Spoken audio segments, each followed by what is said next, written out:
हे 4 वेळा आमदार झालेले आहेत, त्यातले 2-3 वेळा ते मंत्री राहिले आहेत. यांनी कोल्हापूरसाठी काय केलं? यांनी कोल्हापूरसाठी 2 मोठ्या प्रकल्प आणले. एक म्हणजे IRBचे रस्ते, ज्याच्यामध्ये संपूर्ण कोल्हापूर पेटलं. 450 करोड रुपये फडणवीस साहेब आणि चंद्रकांत दादांनी कॉन्ट्रॅक्टरला दिले, परंतु यांनी जाऊन तिथं पावत्या फाडण्याचं काम केलं.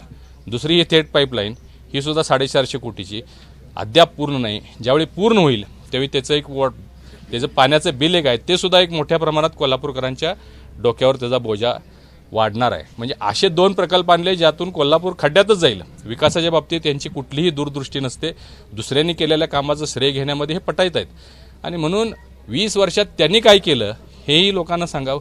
मंत्रिपद भूषवलं, सगळ्या संस्था ताब्यात घेतल्या, गोकुळ त्यांच्याकडं, महापालिका त्यांच्याकडं, मार्केट कमिटी त्यांच्याकडं, सगळ्या संस्था ताब्यात असताना लोकांना वेटीला धरायचं आणि दृष्ट प्रकारचं राजकारण करायचं, एवढंच त्यांनी द्वेषाचं राजकारण करायचं, एवढंच 20 वर्ष केलेलं आहे.